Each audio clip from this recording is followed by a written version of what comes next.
pumasok na sa kumpanya ang anak ni Boss Ricardo. Mukhang nakakatunog na sila kung anong ginagawa natin sa kumpanya. Kailangan nating kumilos dahil kung hindi, pare-parehong sa kulungan ng bagsak natin kapag nagkataon.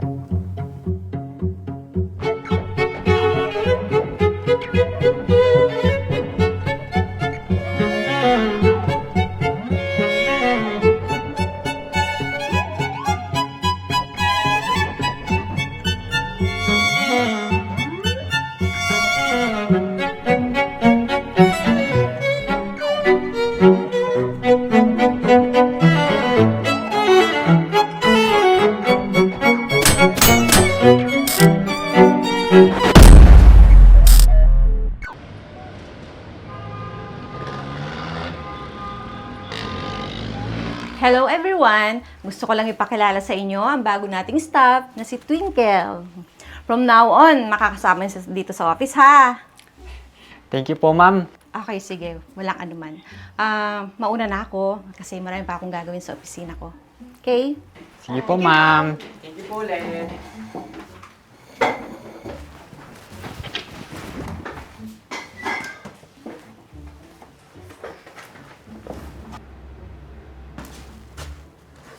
Hi, I'm Bianca.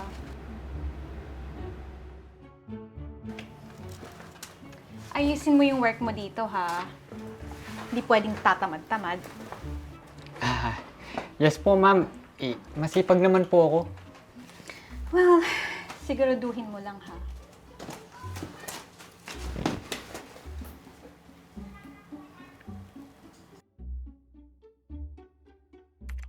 Hoy, Be, alam mo ba na darating daw yung anak ng may-ari ng kumpanyang to? At magiging involved na daw yun sa pamamalakad nitong kumpanyang to. Iyon ba yung sinasabi nila na halos kaedad ko? At single? Oo, Be.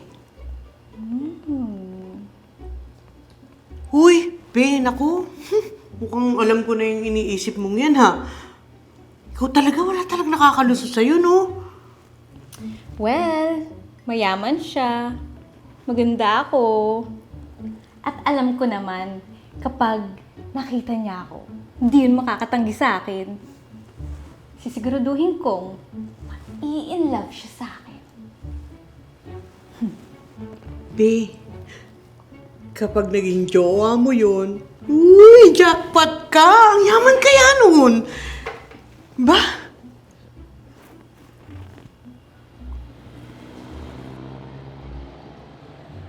Everyone, gusto kong ipakilala sa inyo ang anak ng CEO ng kumpanya na ito na si Sir Eli Montefalco.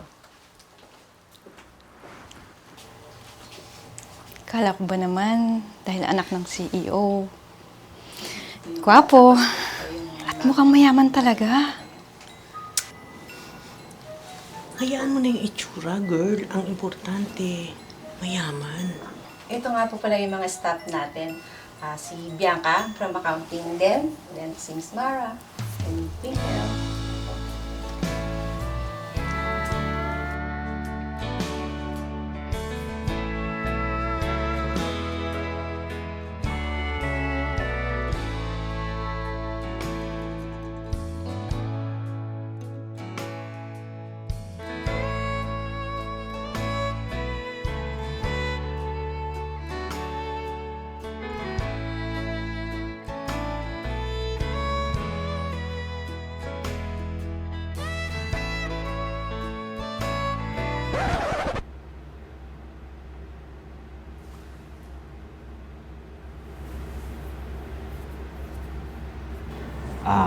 Miss Marie, gusto ko sana magpasalamat sa iyo sa pagtulong mo sa daddy ko sa pag-manage nitong kumpanya. At maraming salamat kasi palagi kang nandyan para asikasuhin ang mga kailangan asikasuhin dito. Napakalaking tulong mo sa pamilya namin. Walang anuman yun, Ellie. Actually, parang pamilya na nga yung turing ko sa inyo. Parang anak na rin yung tingin ko sa'yo. At maraming salamat nga pala sa daddy mo dahil nagkakatiwalaan niya ako. Ikaw, bakit nga pala naisipan mo na maging hands-on sa company na to? Ah, well, may mga kailangan na akong ayusin at asikasuhin dito, Miss Marie.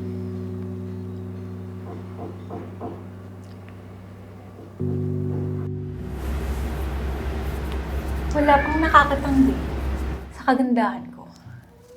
Sigurado akong mahuhulog ka sa akin, Ellie.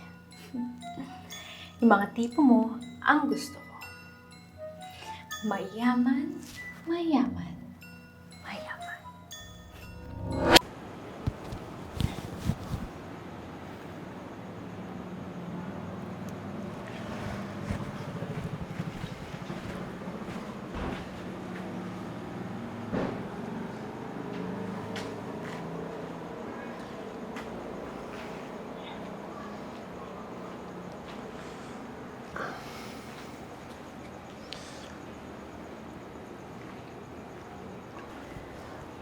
Bianca, right? Yes, Sir Ellie.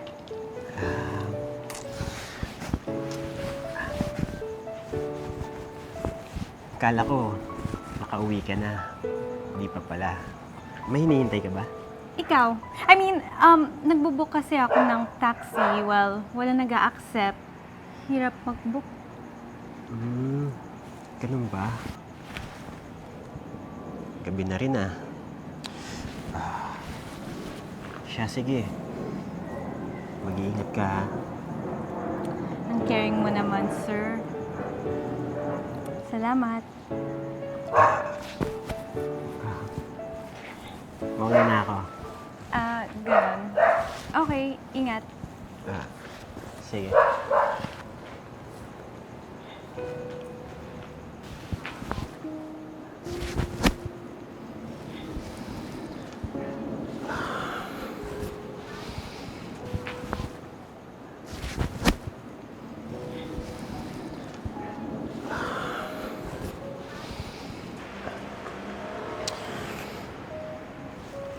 Gusto mo, sabay na kita? Sir?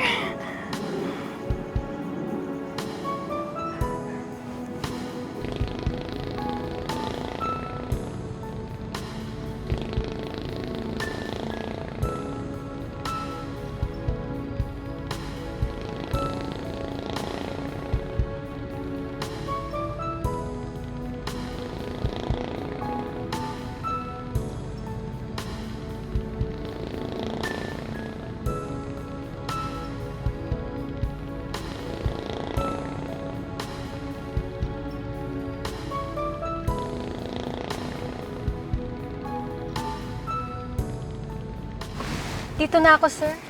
Sandali. Park ko lang ha.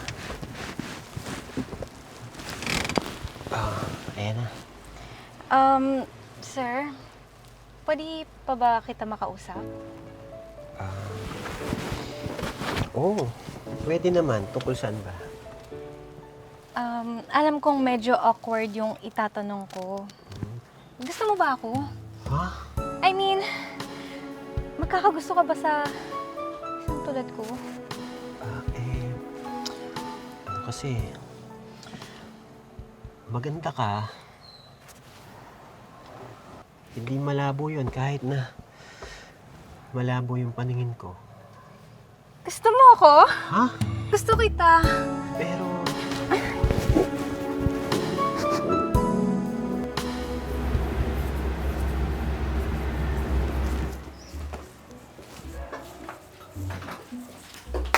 Sige, babe. Bye, Ingat. So, kayo na ni boss? Grabe, ganun kabilis yun? Sabi ko naman sa'yo, walang hindi mahuhulog sa kagandahan ko, no? Grabe ka talaga. Halika nga dito, bilisan mo. May tatanong ako sa'yo. Wait lang ha.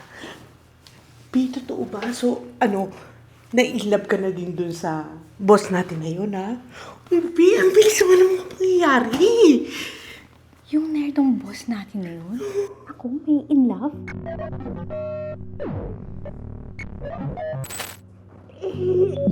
Di ba, boyfriend mo na siya? Boyfriend ko lang siya, pero hindi ako in love sa kanya. In love lang ako sa pera at yaman ng pamilya niya. Tandaan mo, babe. Hindi ako makakagusto sa ganung lalaki. Walang dating at mukha pang tanga. Gagamitin ko lang siya para yumaman ako. Baby, ang bad mo dun. Talaga ba? Oo. Gagamitin ko lang siya para yumaman ako. At pag wala na siyang silbi, goodbye na. Ganun lang yun. Wala siya.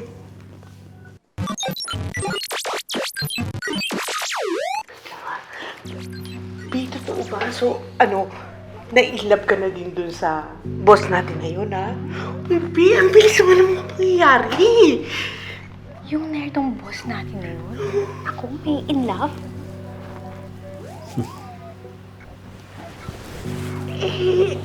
Di ba? Boyfriend mo na siya?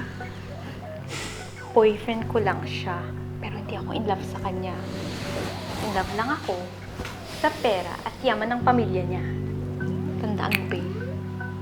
Hindi ako makakagusto sa ganung lalaki. Walang dating at mukha pang tanga. Gagamitin ko lang siya para yumaman ako. Baby, ang bad mo dun. Talaga ba? Oo. Gagamitin ko lang siya para yumaman ako. At pag wala na siyang silbi, goodbye na. Ganun lang yun. Wala siya. Tama lang talaga na dineploy kita dito, Twinkle. Tama lang na naglagay ako ng robot dito sa kumpanya para ma-monitor ang mga nangyayari. Lalo na sa mga gantong klaseng pagkakataon. Hindi lang sa mga gantong klaseng sitwasyon, pero sa mas mabigat pang problema. Ang talamak na nakawan.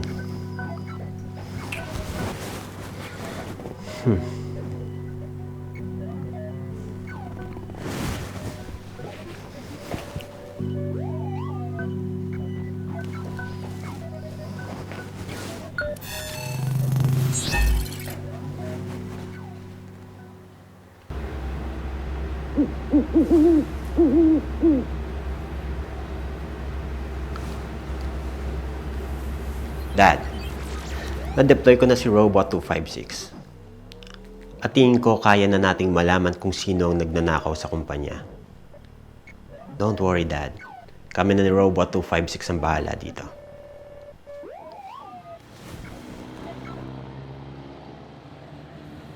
Pumasok na sa kumpanya ang anak ni Boss Ricardo.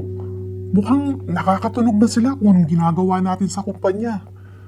Kailangan nating kumilos dahil kung hindi, pare-parehong sa kulungan ng bagsak natin kapag nagkataon.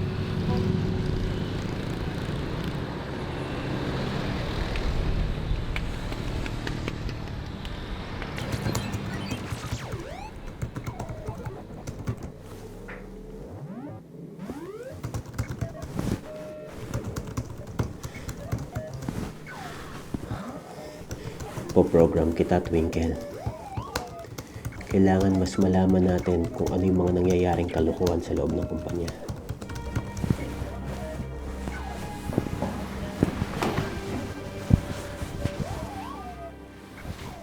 Hearing. Okay, good. Vision. Perfect.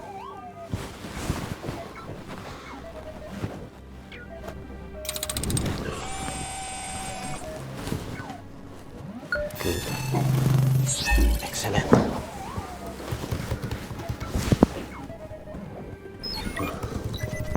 The automation activated. Robot 256 is ready to launch in 3, 2, 1.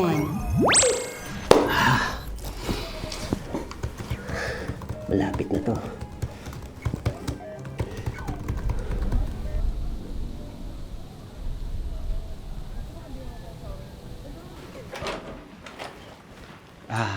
Miss Marie, ano po yan?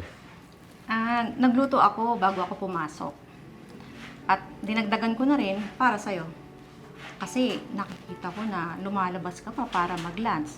Kaya naisipan ko na dagdagan na rin yung iluluto ko para ibigay sa'yo. Wow, maraming salamat po Para talaga kayong si Mama dahil sa pagiging maasikaso niyo po. Ang bango Maliit na bagay. Sana magustuhan mo. Oo naman. Maraming salamat po dito Sige, alis na ako. Sige po.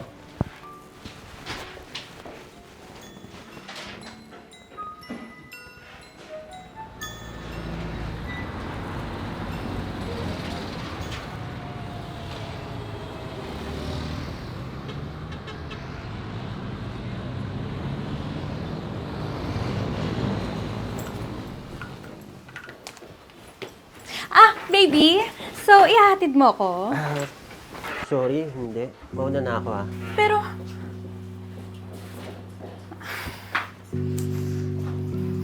Ay, grabe. Date na si boss? Ano? LQ agad? ewan ko ba sa pangit niyan? Kakainis?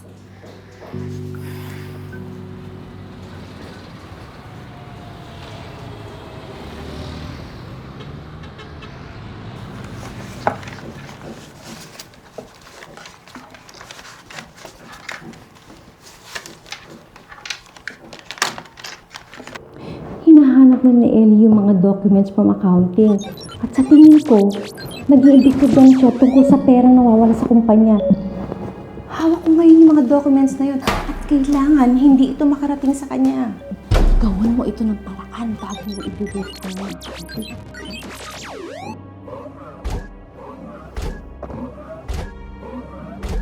Sige, sige.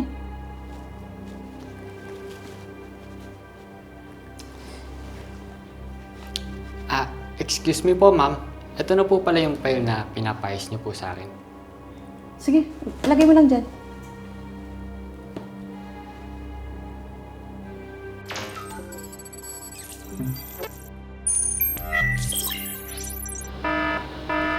Oh, ano pang tinitignan mo dyan? Back to work? Okay po, ma'am.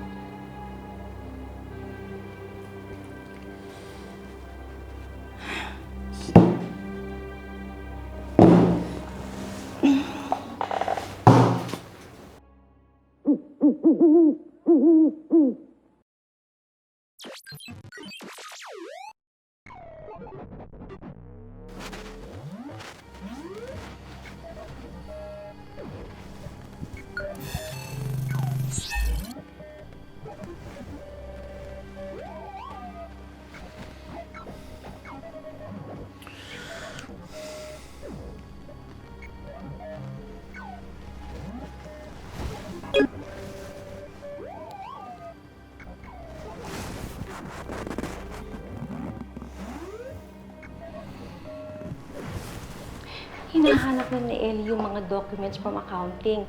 At sa tingin ko, nag-iimbestiga na siya tungkol sa perang nawawala sa kumpanya. Tinuring kong pangalawang magulang yang si Miss Marie. Hindi ito makarating sa kanya. Siya palang nagnanakaw sa kumpanya.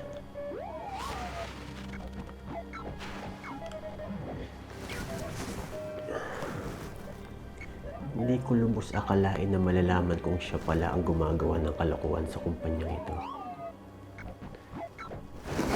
Bakit?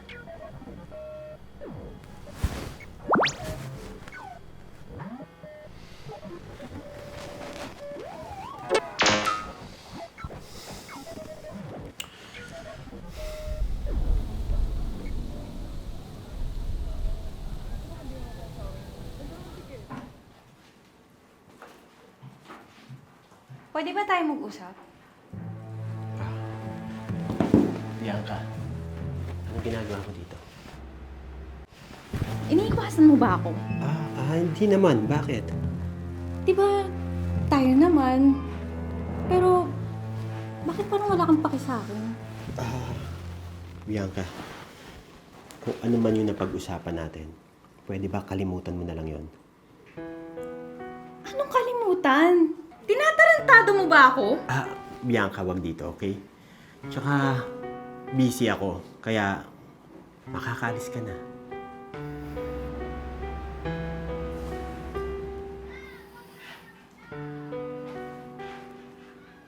Ellie. Wala nang pero.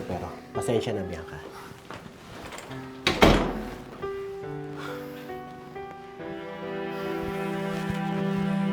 Araw ka din sa akin. Nerdo ka.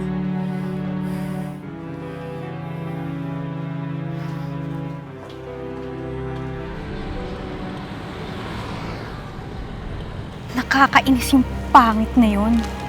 Siya lang yung lalaking tumanggi sa akin ng ganito. Kailangan natin mag-isip. May ibang plano para hindi nila matuklasan na may kinalaman tayo sa pagkawala ng pera ng kumpanya. Eh ano naiisip mo? Kasi ako, wala naman akong ibang naiisip na paraan. Puro ka lang kasi ganda. Hindi ka mag-isip. Ay, wow! Talino mo ah.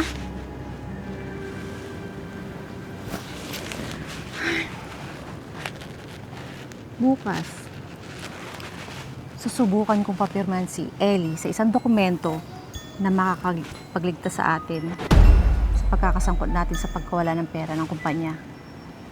Kapag si Ellie pumirma sa isang dokumento na hindi niya alam kung anong pinipirma niya, sigurado, lusot tayo sa pagkakasangkot natin, di ba? Sa pagkawala ng pera ng kumpanya.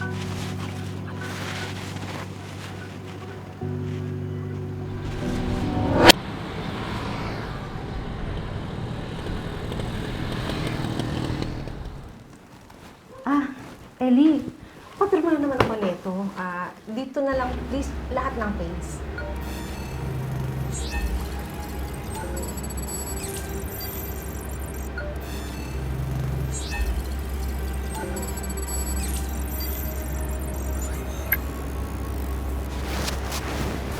Ito.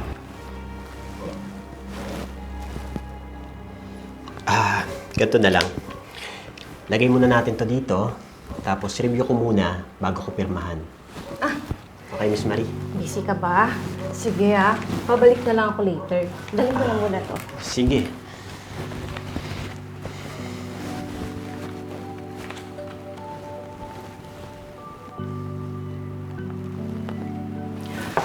Alam mo, duda ko talaga kaya nandiyan yung twinkle na yan para maging spy ni Ellie. Napansin mo ba? Pwede.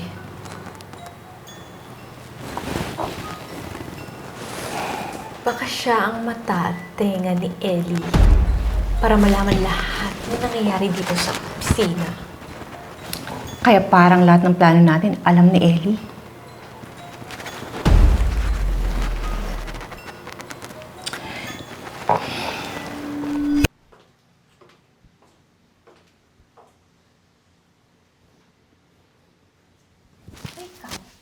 Kung ikaw man ang chuchu dito sa kumpanyang ito, sinasabi ko sa'yo, tumahimik ka na lang.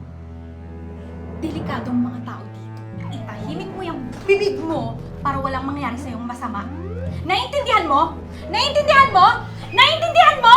Naintindihan mo? Itahimik mo yung bibig mo para walang mangyari sa'yong masama. Yung malamang kasabwat din itong si Bianca. Kasabwat siya sa mga nakawan dito sa company. Kaya pala gusto niya maging sobrang lapit sa akin para malaman nila kung ano yung susunod kong kilos at galaw at kung ano pa yung mga gagawin ko. Di pwede to.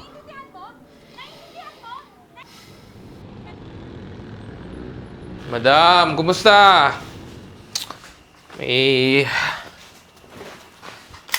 papatrabaho ka ba? Oo. Yung anak ng boss ko. Mukhang nakikialam na sa transaction ng kumpanya eh. Patatahimikin ko lang para hindi na mag-ingat. Mukhang nakakatunog na rin siya sa mga kalokohang ginagawa ko sa kumpanya. At pagkatapos mo sa kanya, isunod mo itong pumapapel na staff na to.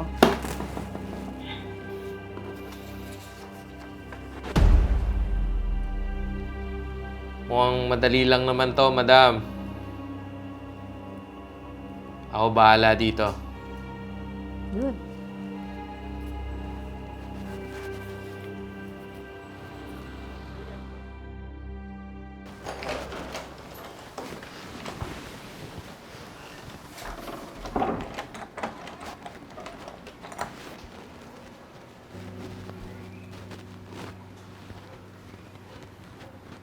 Tama nga. Kasabwat kang bakla ka.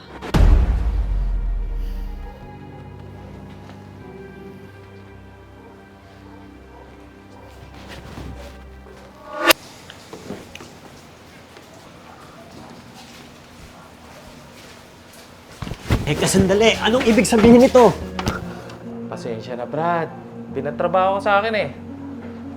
Trabaho? Sino? Ako ang nagpatrabaho sa'yo. Nasabi ko na nga ba eh. Alam ko naman na hindi ka na nagulat dahil alam ko na alam mo kung anong ginagawa namin sa kumpanya. Alam ko naman natutulogan mo na kami. Matalino at mabait ka kaya. Mga walang hiya kayo. May nalang hiya niyo yung kumpanyang nagpakain at nagbigay ng trabaho sa inyo. Kung nakahawan niyo na nga, gusto niyo pang saidin? Bakit? Ha? Bakit, Miss Marie? Anong naging kasalanan sa'yo ng kumpanya at ginagawa mo to? Tinuring ka naming pamilya at tinuring kitang parang pangalawang ina. Alam mo yan.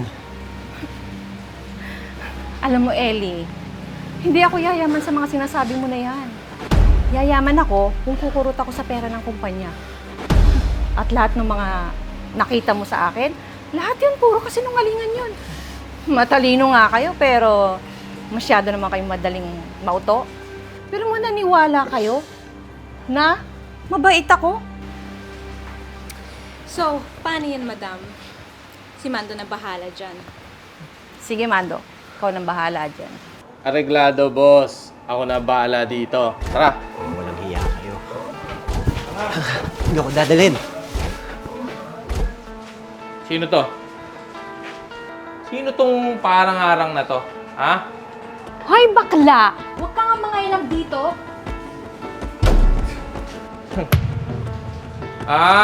Ito pala yung isusunod ko sa kumag na to. Oo, siya nga. O sige, matapang ka eh. Unahin ko na to. Matapang eh. Humaharang.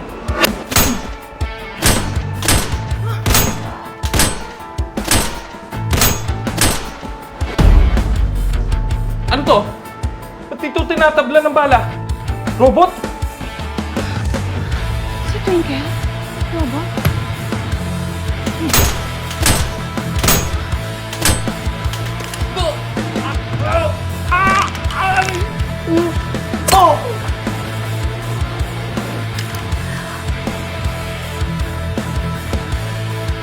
Sir, papunta na po ang mga pulis. Malapit na sila. Mga 1 kilometer away, sir. Magaling.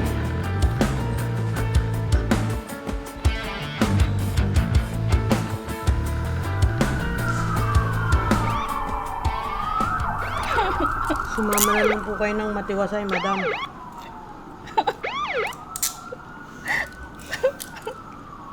Tara na po. Ellie, please, patawarin mo na ako. Naging mabuti ako at si Daddy sa'yo. Pero sinayang mo. Sa kulungan mo na lang pagsisihan niyang kasalanan mo. Sige po. Dali niyo na yan. Gisen, tara na po, madam.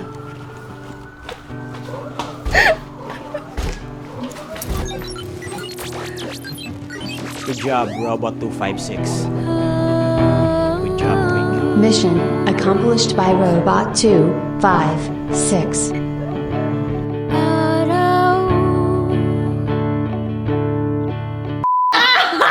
Okay, turo mo nga. Paano?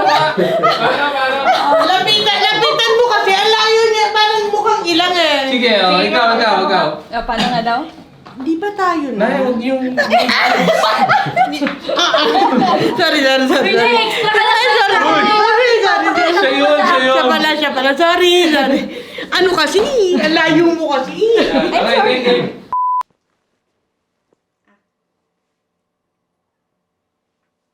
Sir Ellie, eto nga po pala ang mga... Di ba? Ikaw yun? Ay, akala ko naman. Porket yun na yung lies mo. Si Marie, ba't si Marie? Si Mara? Ikaw si Marie. sa kanya. Ay, isa pa. Cut. Ganun, laki. Ano mo, stretching mo talaga. Narinig ko.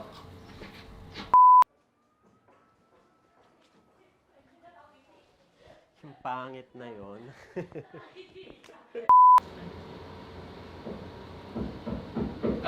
At, lipat kayo, close. Cut. Bili naman mag-tayo. Isa dito. Close up. Minasteri yung robot eh. Sabi niya yung luwi mo sa kay Lady ko. Tapos na tumingin doon. Hindi, Malaman nila kung ano yung susunod kong kilos at galaw. At kung ano pa yung mga gagawin ko. Hindi pwede to.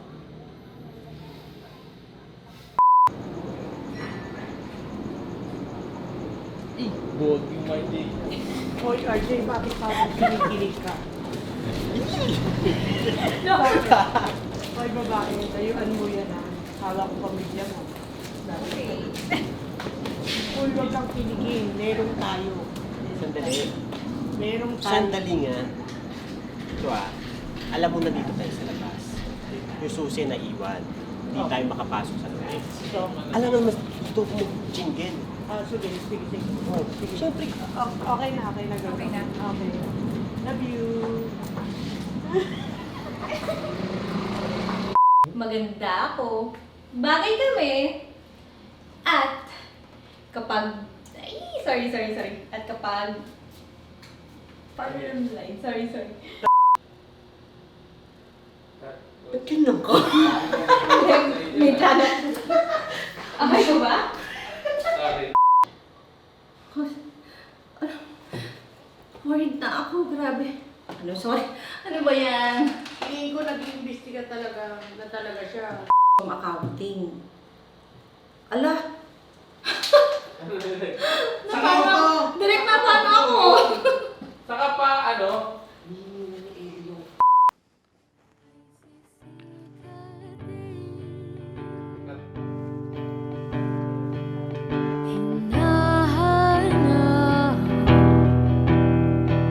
Liwanag sa dilim.